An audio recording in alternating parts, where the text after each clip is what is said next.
How's it going, everyone? My name is Jakejames Lugo, and welcome to the channel. Now, I play a whole bunch of different video games here on this YouTube channel, both modern and classic. But in all my years of reviewing games, there are very few times that I've actually tackled a game that was so odd or so unique and so different. And that's exactly what we're going to touch on today with the game that we're talking about, specifically ActRaiser over on the Super Nintendo. I guarantee that you've never played a game quite like this, or at least something that's like so similar to being odd and different and unique. But so many people say that this game is really good. But is it actually? Well, let's find out together, shall we?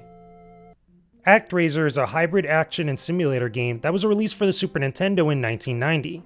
It was developed by Quintet and published by Enix, well before the company had merged with Square and became the company we know today as Square Enix.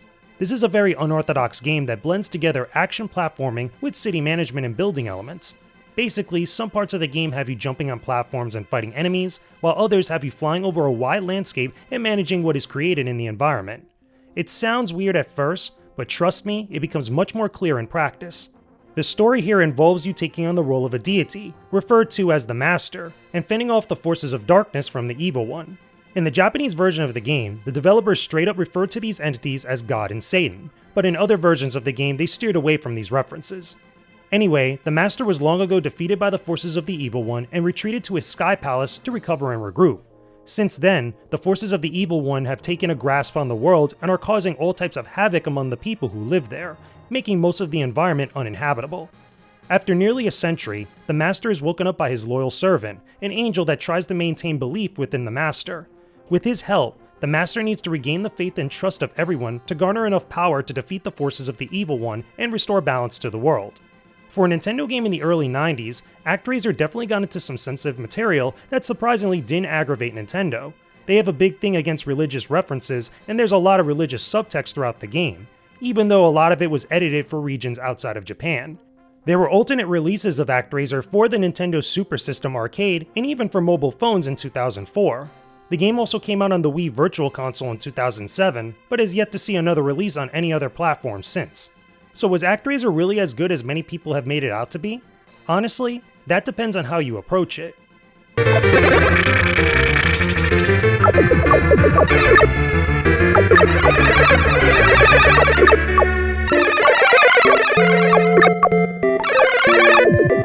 Now, before we get into anything else, we have to talk about these visuals because I think they look pretty good for a game developed in the early 90s, especially on the Super Nintendo, which is kind of like some of those like early launch titles of it. It looks really freaking good. I love the colorful visuals and all the different designs for some of the creatures. My only major complaint or one little nitpick has to be that certain frames, or at least certain animations, feel like they're missing frames. They're a little bit too choppy. But this game was developed in the early 90s, so you kind of got to give it a little bit of a pass. Now, of course, like I mentioned before, the religious subtext throughout the entirety of the game is still prevalent here, even in the North American, like, censored, quote-unquote, version. This is something that I just find that's just super amazing that Nintendo didn't really have a problem with, because they're notorious for keeping religious iconography or certain themes and certain, like, you know, sensitive subjects out of their games, so that way they could kind of appeal to everybody. But for whatever reason, ActRaiser just felt like it got a pass. At least whatever was edited inside the game, or at least stuff that was modified for the different territories outside of Japan, Nintendo seemed to be cool with it, so we ended up getting the game that we got. And a lot of people seem to like it, even though they might be, like, you know, believers in different religions and stuff. This one really has a big, like, you know, presence or emphasis on, like, you know, Christianity or Catholicism and stuff like that. And of course, we have to talk about the music because, to me anyway, this is the most standout part of the presentation for ActRaiser. The music, this is like vintage Enix before Square actually merged with them. This is like those really good tracks that we got that you would see normally in other JRPGs, but this one actually has a banging soundtrack, specifically with the first track of the game, which takes place in Philomore. Listen to this real quick.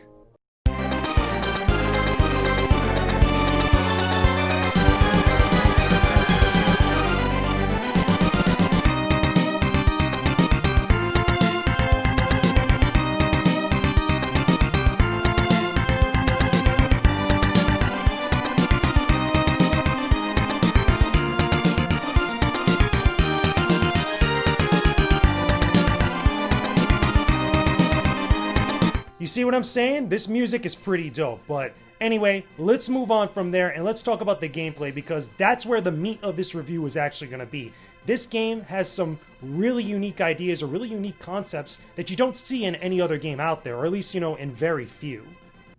ActRaiser can be broken down into two main sections with its gameplay: the platforming sections that have you running around on foot to fight enemies, and the city building sections that have you managing the citizens of the world. There's a total of 6 regions in the game, each with 2 platforming stages and 1 environment to manage. Within them are boss fights at the end of each stage that you must defeat. Let's start with the platforming because this is the easiest to understand and to get into. The Master possesses a warrior statue that you control, allowing you to jump around and attack enemies you encounter. It's pretty straightforward, but I do feel the movement is heavy and feels very restricted, especially with how there's almost a small delay between your attacks and when you land from a jump. Many of the platforming challenges are a bit tedious, especially in the later stages of the game. This could get more frustrating when you're running into enemies that attack you viciously and you can't find a health recovery item. Luckily, you could continue as many times as you want after losing all your lives, but you need to restart a stage if you do so. They aren't the worst platforming stages, but they definitely could use some improvement in a few areas.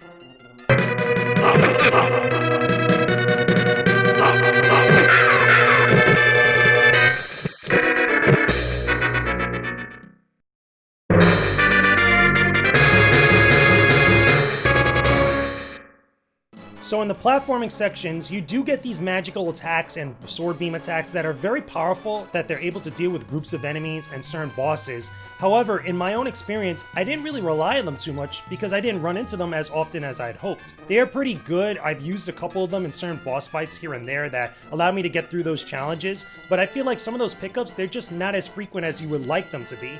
Or maybe like part of the challenge is getting through these sections of these specific stages in order to progress through them without magic. But I would have liked to see a couple more little power-up stuff that I could actually pick them up and use them because they are pretty cool looking overall. So what makes ActRaiser so interesting is that what you do in the city management gameplay, which we'll get to later, directly influences what happens in the action sections. So the amount of health that you have, the amount of damage that you do with your sword attacks, some of the magical abilities, and the amount of magic you have access to is directly related to what you do in that city management sections of the game. That's very important because the two kind of just play off of each other.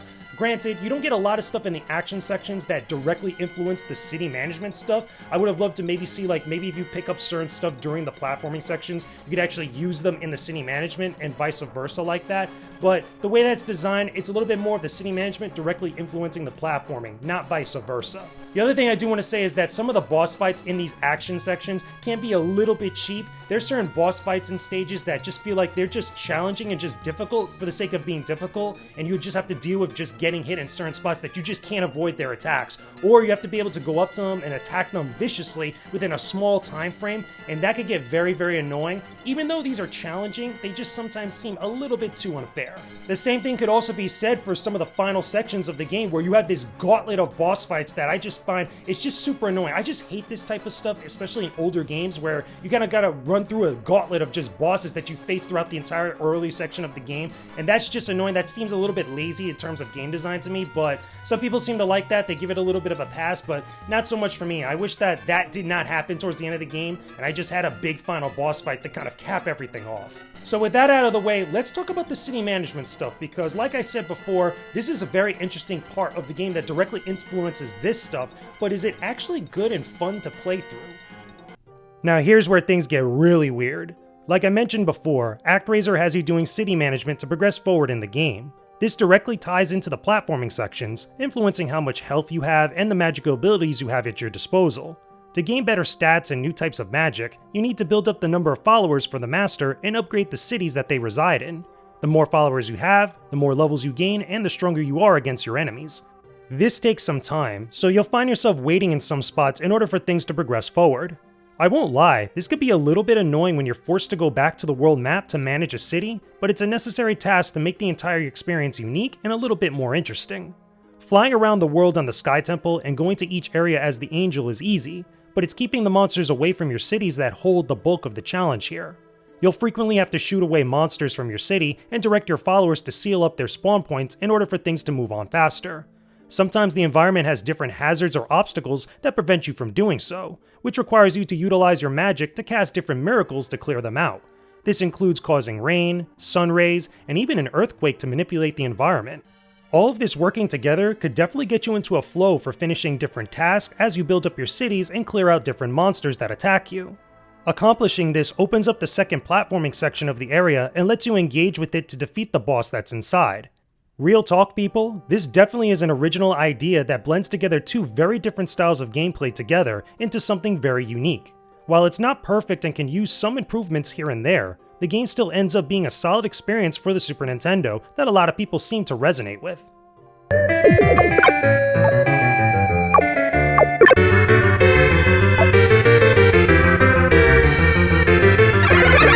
Getting a good grasp on the city management system within ActRaiser could be a little bit difficult at first, but the more time you spend with it, the easier it's going to be to gather more followers to increase your powers overall for the action sections, because this is very important to the rest of the game. It's actually kind of cool because your followers could also give you items, to not only help themselves in that specific town, but also other areas of the game as well. Like one item in one place might actually cure like some sort of disease or some sort of plague that's going on in another area. There could be like certain spots where the crops aren't growing that you could help out another town and do different stuff like that. It actually gets pretty meta and requires a little bit of micromanagement, so if you're not really into that type of stuff, maybe this might be a little bit boring for you, but once you actually start to find little ways to make things work to your advantage, it actually gets very interesting and it actually, again, really helps you out in other sections of the game. Now, I do have to say, in some of the later sections of ActRaiser, specifically in like the last two areas you could actually build up your cities, things can get very cheap with the city management. Like some of the monsters get stupid fast and they start doing other things that really mess up your cities if you're not careful. Like there's these giant skulls that just appear that at first, when you first see them early on in the game, they don't really do much.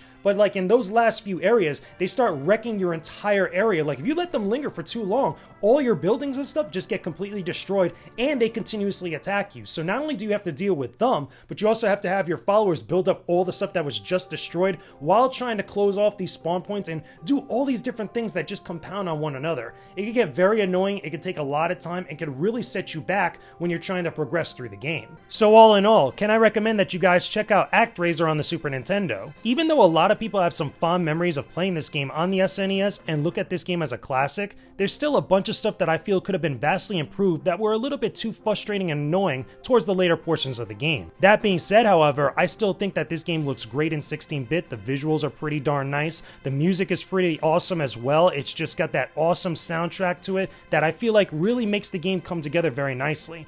And of course, I still think that it's very cool blending two very different gameplay styles between the platforming and the city management together into something that's really cohesive and kind of plays off one another. It's something that you just don't see every day. If you're someone who loves playing through games that are doing things outside of the typical norm and are trying to be very different than what you see out there, you might actually have a lot of fun playing ActRaiser. However, if you like things just a little bit much more straightforward and simple, or probably aren't really into micromanagement like that, you might not actually enjoy this game. You might want to stay away, but for anybody else that's just curious about it, check it out. It has a lot of cool, interesting things going for it.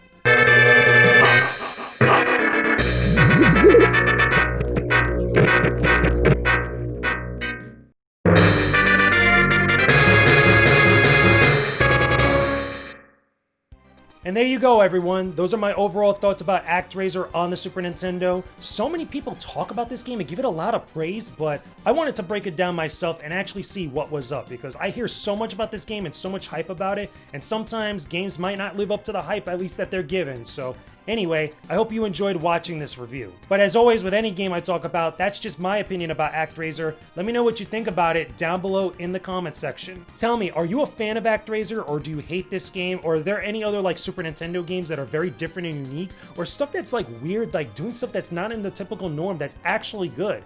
Talk to me about that stuff down below in the comment section.